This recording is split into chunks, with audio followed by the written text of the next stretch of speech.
Hi everybody, it's Christina from Pretty Distressed. In today's video, I'm bringing you another trash to treasure makeover. I got this little table off of Facebook Marketplace for $30 and I'm gonna be giving it a major upgrade today. So if you wanna see this makeover, just keep watching. I'm going to be making over this entryway table today. You could also use this as a couch console because the back is finished as well. So I'm going to be painting the whole thing. And today's video is sponsored by Jolie, and their year of Jolie is still continuing. And this month is entryways and exteriors. So I'm going to be doing this entryway table today. The first thing I'm doing is grabbing my Surf Prep electric ray, and I have a 80 grit screen sanding abrasive, and I'm going to strip all this varnish off the top.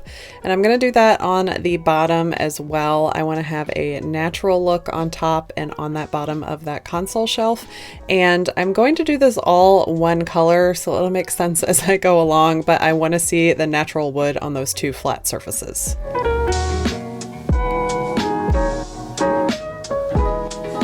My original plan was to sand these sides too, but that veneer was way too thin, so I'm going to change track on that and just paint around the edge. But in the meantime, I'm taking a 120 sandpaper and I'm just smoothing out both of my surfaces that I stripped down to bare wood. This 120 is smoothing my surface out, and it's also preparing it for the paint wash I'm going to use to create a faux stain. Once I'm done sanding, I'm just wiping off all my dust with a tack cloth. Before I start staining and painting, I'm going to clean the rest of my surface that I didn't sand. I'm just using a grease cutting soap, and then I'm going to rinse that with some clean water. I'm going to be updating the hardware, so I removed the existing hardware and it was really funky. It had 2 holes in it. So I grabbed some quick wood and mixed that together and placed that wood epoxy in the hole to fill up the extra hole.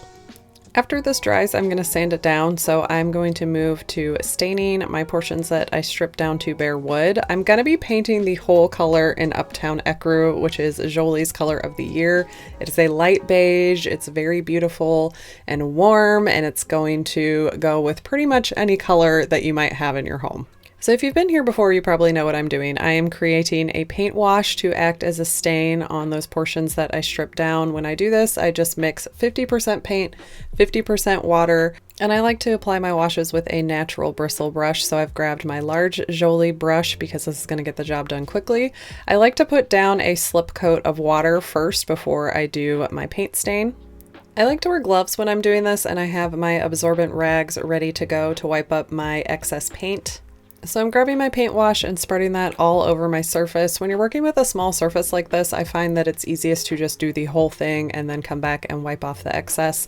I like to go with the grain when I can, and this top was kind of funky. It had patterns going in every direction, so I'm just following the grain of wood for each section I'm working on. The longer you let this set, the darker it's going to get. I wanted this to be pretty light, so I wiped it back right away. As my rag gets loaded up with paint, I just grab a fresh one so it will absorb the excess paint.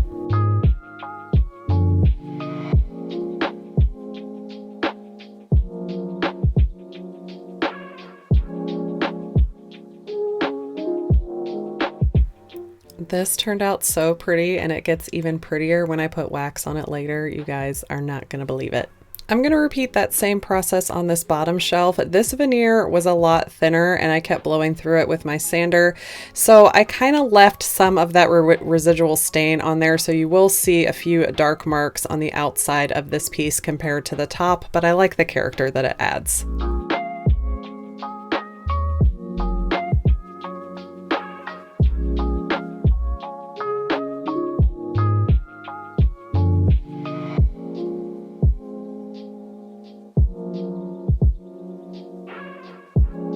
All right, now I'm going to prep the rest of the piece to paint. This is really shiny, so I'm going to give it a scuff sand with my light Jolie sanding pad. That's the light gray one. And I'm also going to sand back that epoxy that I used to fill up those holes. This you don't have to do on every piece. This piece was really shiny, and this is just going to give my paint something to stick to so that my finish lasts longer and I don't have any chipping or peeling. To speed things along, I grabbed my Surf Prep and put a fine sanding pad on it so I could scuff sand a little bit faster. I realize not everybody has a fancy sander like this, so those Jolie sanding pads really do work well. After I was done sanding, I wiped it down to remove all that dust, and then I taped off my areas on the top and bottom to protect them from paint oversplash.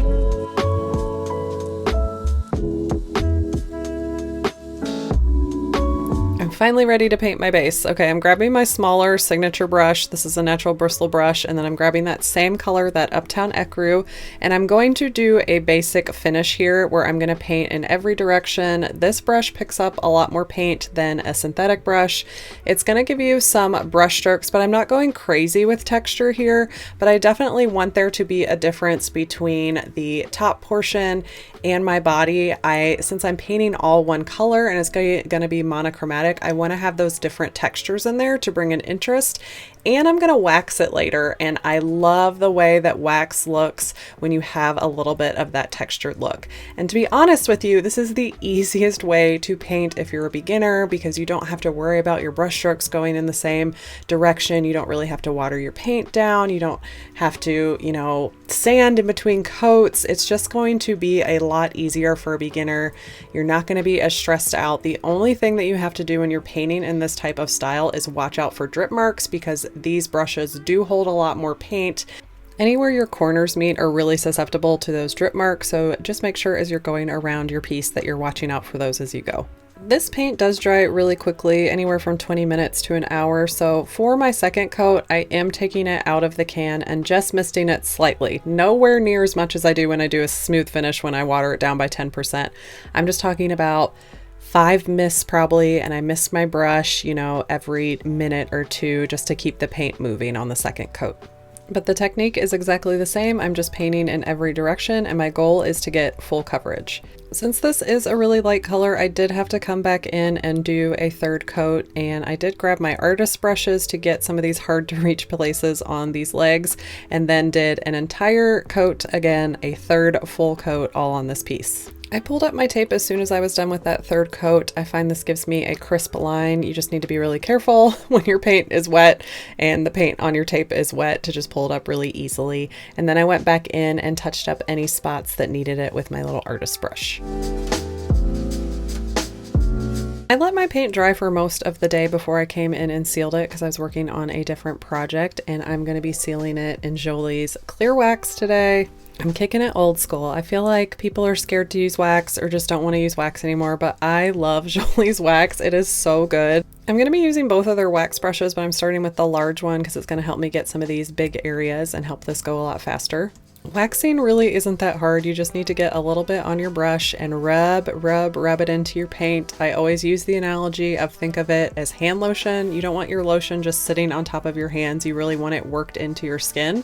And that's what wax does with this paint. This paint is very absorbent, and it absorbs the wax in and just gives it this beautiful, gorgeous finish. It gets in all those little textures that I created and just creates a beautiful matte finish. Once I get a good section coated with wax, I'll come back in with another one of those lint-free cloths that I showed you earlier that I used to absorb my paint. And I'm just going to wipe away any excess, pick out any lint that I see. On a piece like this, you're going to see black lint. So I just flick that out with my finger and wipe away any excess wax. I really love the color of this top, and then I added the wax and it just took it to a whole nother level, just adding some more depth and richness to it, but it still had the same tone, so it gave me that monochromatic look I was going for. This isn't going to be a high traffic piece like a dresser that gets touched every day, so wax is a great sealer for that, but wax is really more durable than you think. In fact, I tested out Jolie's wax against a bunch of other top coats when I did my battle of the top coats, and it performed really well in all the wear and durability tests. Now I'm going to grab my smaller wax brush that has a pointed tip, and it's going to help me get into all the curved areas of my legs.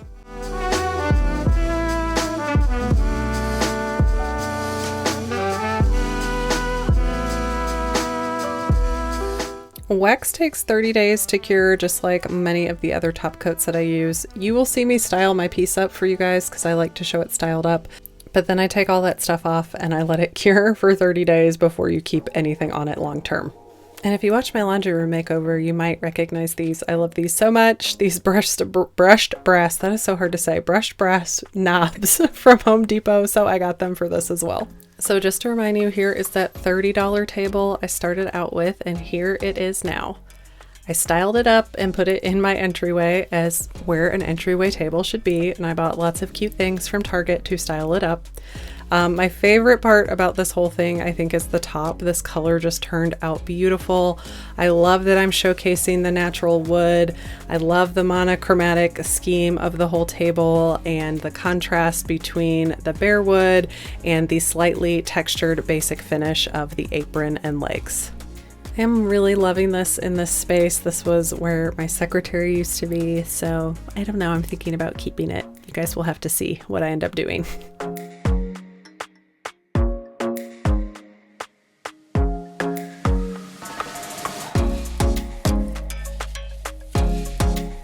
Thanks for joining me for today's makeover. Check out some of my other videos before you leave. I will be back next week with another project. Thanks for being here, you guys, and I will see you next time.